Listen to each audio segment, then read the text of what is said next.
नाजरीन, गुज़िश्ता एपिसोड्स में हमने देखा कि मौलाना आज़ाद के वालिद ने आज़ाद को मदरसे या स्कूल में तालीम हासिल करने के लिए नहीं भेजा, लेकिन उन्होंने अपने बच्चों की तालीम से गफलत भी नहीं बरती। मजहबी तालीम उनको घर में इस तरह दी कि आलिम बेमिसाल बन गए। दीगर उलूम के लिए उन्होंने निजी असातिज़ा का इंतज़ाम किया।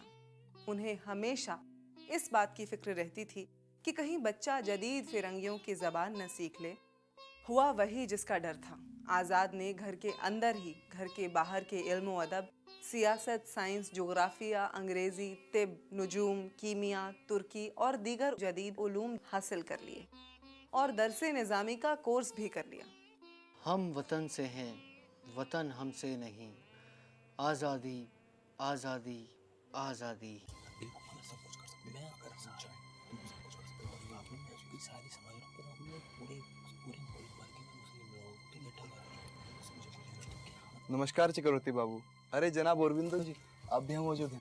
मैं अपने साथ अपने एक दोस्त को लेकर आया हूँ जो हमारे घरों में शामिल होने के लिए बेकरार है। अति उत्तम। आदाब। तुम्हारा नाम क्या है? फिरोज बख्त मुहिउद्दीन अहमद अबुल कलाम आज़ाद। शुभ्रोतो, ये तुमने क्या किया?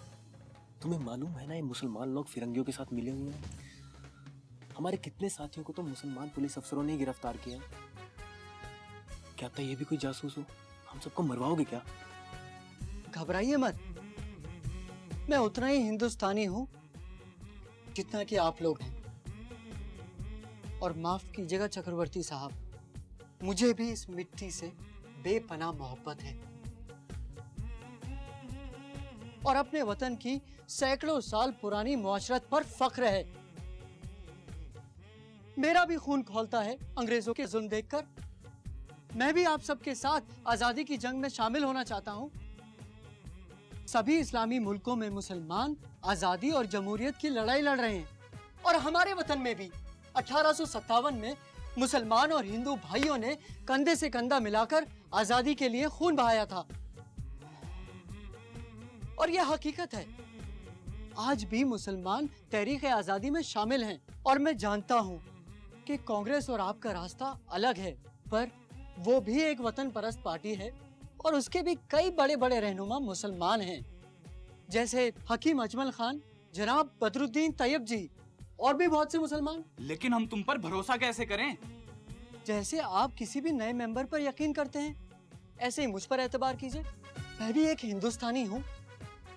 और हाँ, अल्लामा इकबाल एक मुसलमान, उनकी लिखी हुई वतन परस्त नज्म क्या नहीं गुनगुनाते आप लोग? मजहब नहीं सिखाता आपस में बैर रखना, हिंदी हैं हम, वतन है हिंदुस्तान हमारा। सारे जहां से अच्छा हिंदुस्तान हमारा, हम बुलबुले हैं इसकी ये गुलसिता हमारा। गुर्बत में हो अगर हम, रहता है दिल वतन में, समझो वहीं हमें भी दिल है जहां हमारा। पर्वत वो सबसे ऊंचा, हम साया आसमां का, वो संतरी हमारा, वो पासवा हमारा। इकबाल कोई महरम अपना नहीं जहां में, मालूम क्या किसी को दर्दे निहा हमारा। ए आबे रूदे गंगा, वो दिन है याद तुझको, उतरा तेरे किनारे जब कारवां हमारा। यूनान और मिस्र रोमा सब मिट गए जहां से, यूनान और मिस्र रोमा सब मिट गए जहां से, अब तक मगर है बाकी नामो निशा हमारा। सारे जहां से अच्छा हिंदुस्तान हमारा, हम बुलबुले हैं इसकी ये गुलसितां हमारा। सारे जहां से अच्छा हिंदुस्तान हमारा, हमारा सारे जहां से अच्छा हिंदुस्तान हमारा, हमारा हम बुलबुले हैं इसकी ये गुलसितां हमारा, हमारा सारे जहां से अच्छा। गुर्बत गुर्बत में हो अगर हम, रहता है दिल वतन में, गुर्बत में हो अगर हम, रहता है दिल वतन में, समझो वही हमें भी दिल है जहाँ हमारा, हमारा सारे जहां से अच्छा, हिंदुस्तान हमारा हमारा सारे जहां से अच्छा। पर्वत वो सबसे ऊंचा, हम साया आसमां का, पर्वत वो सबसे ऊंचा, हम साया आसमां का, वो संतरी हमारा, वो पासबा हमारा हमारा, सारे जहां से अच्छा, हिंदुस्तान हमारा हमारा सारे जहां से अच्छा। गोदी में खेलती है जिसकी हजारों नदियाँ, गोदी में खेलती है जिसकी हजारों नदियाँ, गुलशन है जिनके दम से रश के जिना हमारा हमारा, सारे जहां से अच्छा, हिंदुस्तान हमारा हमारा सारे जहां से अच्छा। ए आबरूद गंगा वो दिन है याद तुझको, है आबरूद गंगा वो दिन है याद तुझको, उतरा तेरे किनारे जब कारवां हमारा हमारा, सारे जहां से अच्छा, हिंदुस्तान हमारा हमारा सारे जहां से अच्छा। यूनानो मिस्र रोमा सब मिट गए जहां से, यूनान मिस्र रोमा सब मिट गए जहां से, अब तक मगर है बाकी नामो निशान हमारा हमारा, सारे जहां से अच्छा, हिंदुस्तान हमारा हमारा सारे जहां से अच्छा। कुछ बात है कि हस्ती मिटती नहीं हमारी, कुछ बात है कि हस्ती मिटती नहीं हमारी, सदियों रहा है दुश्मन दौरे जमा हमारा हमारा सारे जहां से अच्छा, हिंदुस्तान हमारा हमारा सारे जहां से अच्छा। इकबाल कोई मेहरम अपना नहीं जहां में, इकबाल कोई मेहरम अपना नहीं जहां में, मालूम क्या किसी को दर्द निहा हमारा हमारा, सारे जहां से अच्छा, हिंदुस्तान हमारा हमारा सारे जहां से अच्छा। मजहब नहीं सिखाता आपस में बैर रखना, मजहब नहीं सिखाता आपस में बैर रखना, हिंदी है हम हिंदी है हम वतन है, हिंदुस्तान हमारा हमारा सारे जहां से अच्छा, हिंदुस्तान हमारा हमारा सारे जहां से अच्छा। हम बुलबुले हैं इसकी ये गुलसिता हमारा हमारा सारे जहां से अच्छा, हिंदुस्तान हमारा हमारा सारे जहां से अच्छा। आजाद, जितना यकीन हम शुक्र पे करते हैं उतना ही यकीन हम तुम पर भी करना चाहते हैं। क्या तुम एक क्रांतिकारी की जिम्मेदारी पूरी शिद्दत से अदा कर पाओगे? बेशक, आप मुझ पर एतबार कर सकते हैं। घोष बाबू, मुझे खुद से भी ज्यादा एतबार आजाद पर है। मैं आप सबका तहे दिल से शुक्रिया अदा करता हूँ। आहिस्ता आहिस्ता आजाद ने सबका दिल जीत लिया। वो एक रहनुमा साबित हुए, और होते भी क्यों ना। जवानी का जोश, इल्म का दरिया, बेहतरीन सोच और कौमी एकता उनकी अमानत जो थी। देखिए, मौलाना आज़ाद इस बात को अच्छी तरह से समझते थे कि हिंदुस्तान जो हमारा मुल्क है, जहाँ तक इसकी वतनियत का ताल्लुक़ है, इसके अंदर यगानगी है, आपसी भाईचारा है, मेल जोल है, बाहमी हम आहंगी है। तो जो हमारी तहज़ीब है, जिसको हम गंगा जमनी तहज़ीब कहते हैं, इसी वजह से हिंदुस्तान साल साल से ज़िंदा है और ज़िंदा रहेगा। बहुत सी कौमें आई, बहुत से मुल्क आए, ख़त्म हो गए, लेकिन हिंदुस्तान हमेशा से है, आज भी है और आगे भी रहेगा। और मौलाना आज़ाद ने अपने ज़ाती तजर्बे और अपने ज़ाती, ये समझिए कि ज़ाती ज़िंदगी से इस बात को साबित किया कि हर मज़हब के लोग एक दूसरे के साथ बहुत अच्छी तरह से इस तरह से मिल के रह सकते हैं जैसे शीरो शकर। मौलाना ने तमाम दुनिया को इस बात का सबक दिया कि जैसी तहज़ीब, मिली जुली तहज़ीब हिंदुस्तान की है, इस तरह की तहज़ीब दुनिया में कहीं नहीं पाई जाती।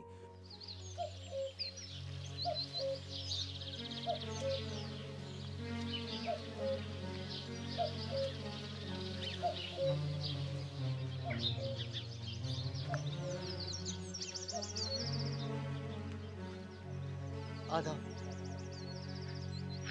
चक्रवर्ती बाबू, मैंने कुछ मुसलमानों को अपने गिरोह में शामिल होने के लिए तैयार कर लिया है। ये तो बहुत अच्छी बात है आजाद। एक सलाह है, अगर आप बुरा ना माने तो कहूँ? बेशक आजाद, बोलो। अब देखिए, अपना गिरोह सिर्फ बिहार और बंगाल में है। हाँ। और हमें अगर इन फिरंगियों को जड़ से उखाड़ फेंकना है तो हमें अपने गिरोह को पूरे मुल्क में फैलाना होगा। लेकिन आजाद, हम कांग्रेस की तरह खुलेआम काम नहीं कर सकते। हमें अपनी सारी मसरूफियात खुफिया रखनी पड़ती है। जितना हम फैलाव करते चले जाएंगे, उतना ही पुलिस की नजर में आने की गुंजाइश बढ़ती चली जाएगी। चक्रवर्ती बाबू, मेरे ख्याल में हमें खतरा उठाने से डरना नहीं चाहिए। मुझे लगता है आजाद की बात में दम है। जब तक हम मुल्क भर के इनकलाबियों को यकजा नहीं करेंगे, तब तक इस ताकतवर बरतानवी हुकूमत को हिला नहीं पाएंगे। अमृतसर के एक अखबार से नौकरी का बुलावा आया है। अच्छा, अगर आपकी इजाजत हो तो मैं वहां जाऊं और वहां के इनकलाबियों से ताल्लुकात बढ़ाऊं और अखबार में ऐसे मजमून छापूं जिससे कि अवाम में जोश पैदा हो और वो आजादी की लड़ाई में खुलकर सामने आए।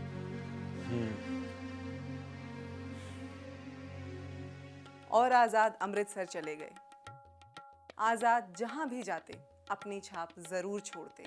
वहां पे वकील नाम के अखबार के जरिए अपने तरक्की पसंद ख्यालात लोगों तक पहुंचाने के अलावा पंजाब के इनकलाबियों जैसे कि सरदार अजीत सिंह से ताल्लुकात बनाकर आज़ादी की मुहिम को बढ़ावा देते रहे। एडिटर साहब, आपने मुझे बुलाया? जी, खबर दर्दनाक है। आपको इसी वक्त कलकत्ते के लिए रवाना होना है। इसी वक्त? जी। क्या बात है एडिटर साहब? आपके भाई अबू नसर, इन्नल्लाह व इन्ना इलैहि राजिऊन। क्या?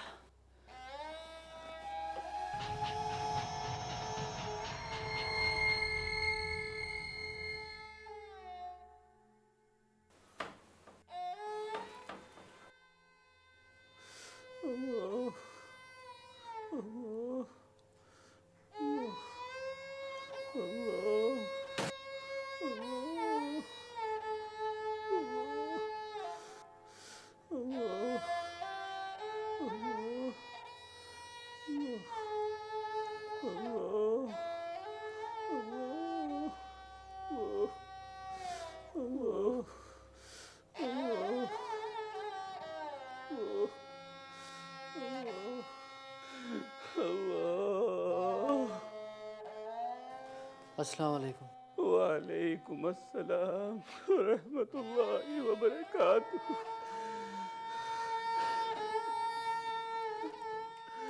या खुदा, ये तूने क्या कर दिया? अरे क्या क्या ख्वाब नहीं देखे थे मैंने अबू नसर के लिए। सही मायनों में मेरा जानशीन था वो। अल्लाह उसकी रूह को तस्कीन दे।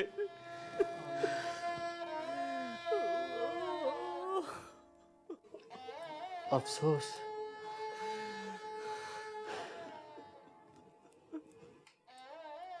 इराक से भेजे हुए आखिरी खत में भाईजान ने लिखा था कि वो बिल्कुल तंदुरुस्त हैं। पता नहीं ये क्या हुआ। तुम्हारे वापस आने के बाद वो रहमान के साथ मूसल के रास्ते गया था। वहाँ अचानक से बर्फबारी शुरू हो गई। कई महीनों तक सख्त सर्दी बर्दाश्त की, पर घर पर इत्तला न की, जिससे हम लोग नाहक परेशान न हो। सज्जाद हैदर जो अंग्रेजी काउंसिल में काम करते हैं, उन्होंने अब्बू जान को ये मनहूस खबर दी। बड़ी मुशक्कत से भाईजान को हिंदुस्तान लाया गया और दफन कर दिया गया।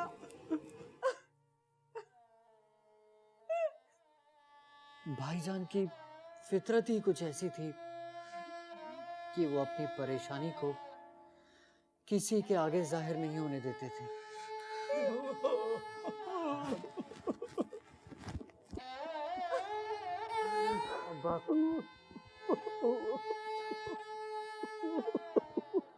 सब्र कीजिए।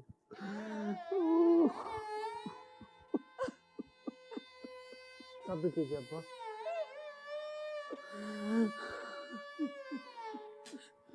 सब्र कीजिए।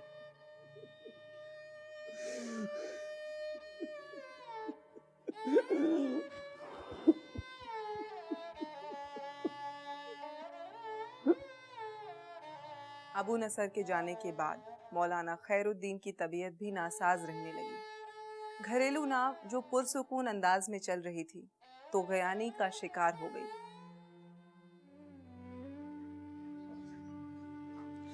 आजाद, इधर सुनो, तुमसे बहुत सी बातें करनी है, बैठो। पहली बात तो ये कि भाईजान की मौत के बाद अब तुम्हें ही अब्बू जान का जानशीन बनकर रहना होगा। इसीलिए तुम अपनी सारी भागदौड़ बंद समझो। तुम जानते हो अब्बू की बिनाई अब पूरी तरह बंद हो चुकी है। वो पूरी कोशिश करते हैं कि इस बात को किसी पर जाहिर ना होने दे कि अब उन्हें कुछ नजर नहीं आता। इसीलिए अब तुम्हें अब्बू जान के साथ कलकत्ता में ही रहना होगा। लेकिन आपा, जो रास्ता मैंने अपनी जिंदगी के लिए चुना है वो आप जानती हैं, और मैं अपनी निजी जिम्मेदारियों से मुंह हरगिज नहीं मोड़ रहा हूं। लेकिन मेरी जो दूसरी जिम्मेदारियां हैं उनका क्या? अभी तुम्हारी सिर्फ और सिर्फ एक ही जिम्मेदारी है, और वो ये कि अपने बुजुर्ग वालिद का सहारा बनो। आपा, अब्बू जान की तबीयत का ख्याल मुझे भी है। मैं भी फिक्रमंद और परेशान रहता हूँ, लेकिन सोचता हूँ कि मेरी सहाफत का कामकाज कैसे चलेगा। और आपा, मैं जितनी मोहब्बत अब्बू जान से करता हूँ उतनी ही मोहब्बत अपने मुल्क से भी। अब आप ही बताइए आपा, मैं करूँ तो क्या करूँ? बताती हूँ भाई, तुम्हारी आपा से बेहतर तुम्हें कौन समझ सकता है। तुम्हारे मुताबिक इंतजाम हो गया है। लतीफ साहब से अखबार दारुल सल्तनत के बारे में बात हो चुकी है। लेकिन आपा, वो अखबार तो बंद हो चुका है। तुम्हारे लिए उसे दोबारा शुरू किया जा रहा है। तुम लिखोगे तो अखबार खूब चलेगा। आपा, बहुत बहुत शुक्रिया, बहुत बहुत शुक्रिया। ये तो बहुत अच्छी खबर है। मैं अब्बा की खिदमत के साथ साथ इस अखबार के जरिए अपने मुल्क की खिदमत भी कर सकूंगा। बिल्कुल। आपा, मैं चलूं, एक जरूरी काम है। ठीक है, अल्लाह हाफिज। खुदा हाफिज आपा।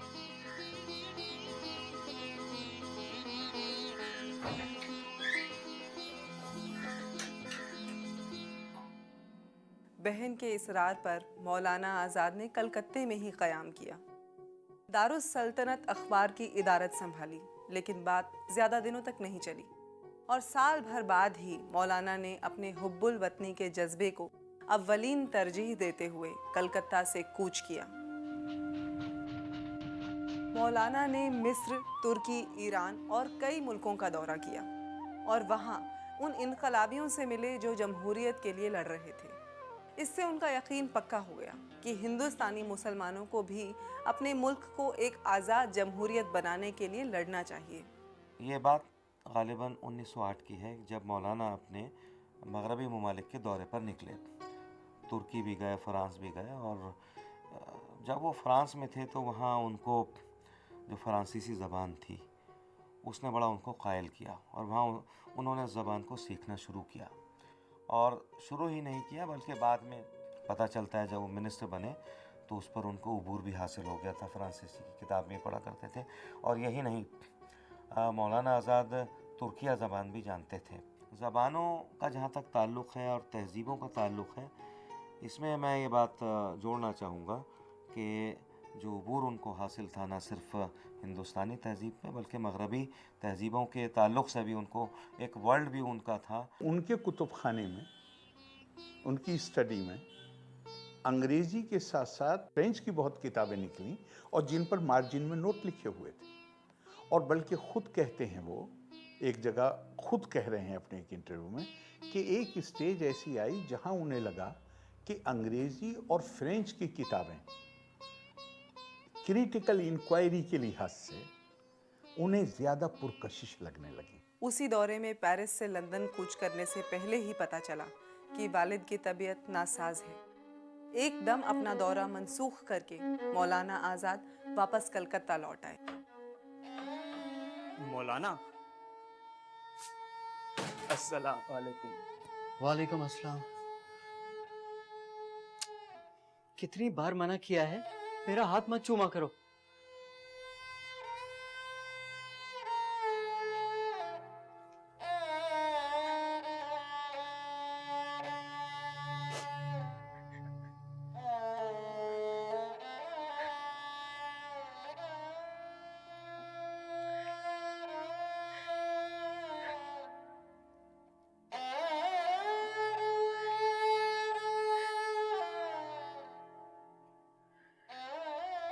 भाई, अब्बू जान। इन्ना लिल्लाहि व इन्ना इलैहि राजिऊन।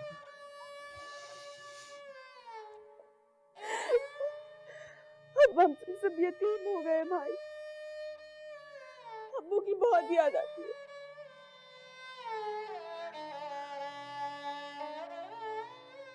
अब्बू जान के बाद अब आप ही मुरीदों के पीर हैं।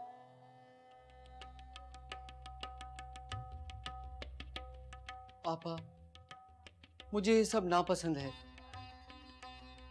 क्या नहीं पसंद? ये जो अब्बू जान के चाहने वाले, उनके मुरीद हाथ चूमते हैं। अरे हम क्या कोई दरवेश या बुजुर्ग हैं जिनकी इतनी ताजीम अदब की जाए? इसमें परेशान होने की क्या बात है? ये सब तो नस्लों से होता आ रहा है। आपा, ये सब बेतुकी बातें हैं, इनका कोई मकसद नहीं है। अरे आपके बराबर का या आपसे उम्र में बड़ा इंसान आपके कदमों में गिरे? पापा, आप तो मेरे मिजाज को जानती हैं। ये सब मुझसे नहीं होगा। और वैसे भी मेरी जिंदगी का मकसद कुछ और है। शुक्र तो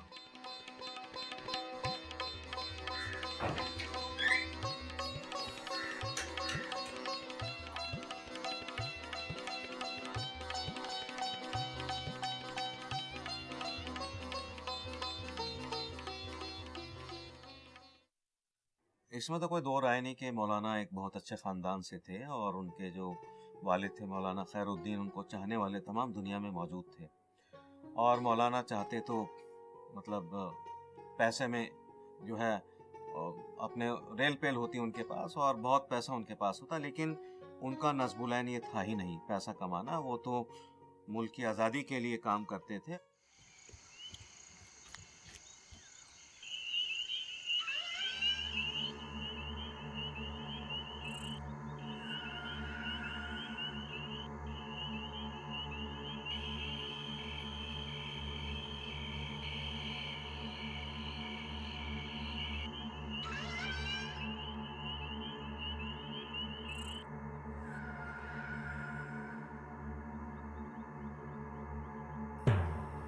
आजाद, श्री अरविंदो, श्याम सुंदर चक्रवर्ती और मेरे अलावा बाकी सब और सुब्रतो?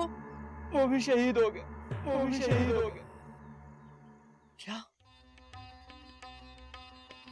इतनी दूर बैठे बैठे मुझे कहीं ना कहीं एहसास हो गया था कि कुछ तो गड़बड़ है। एक अरसे से सुब्रतो ने मेरे खतों का जवाब नहीं दिया। कितनी कुर्बानियां मांगेगी ये मिट्टी हमसे, लेकिन जितनी भी कुर्बानियां मांगे हमें रोते हुए नहीं, हंसते हुए कुर्बान होना है। टूटी हुई हिम्मत तुम्हें देखकर फिर जाग उठती है।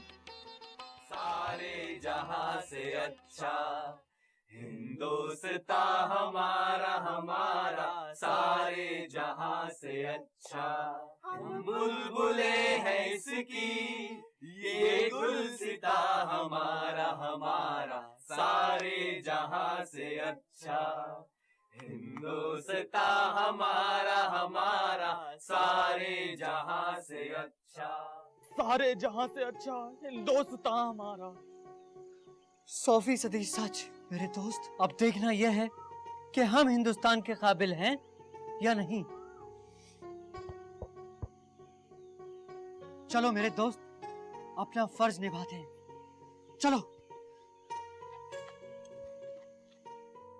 आज के एपिसोड में बस इतना ही।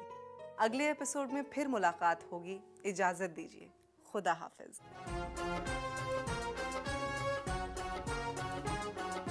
मैं जीता हूँ तेरे लिए प्यारे हिंदुस्तान मेरे, तू हिंदू तो क्या हुआ, मैं मुसलमान तो क्या हूँ।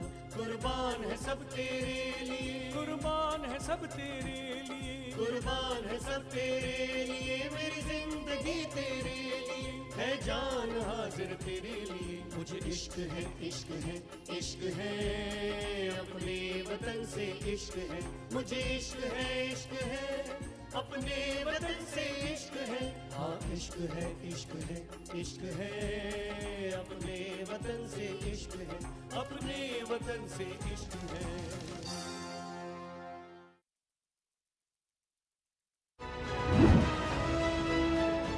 मुल्क में छोटे कारोबार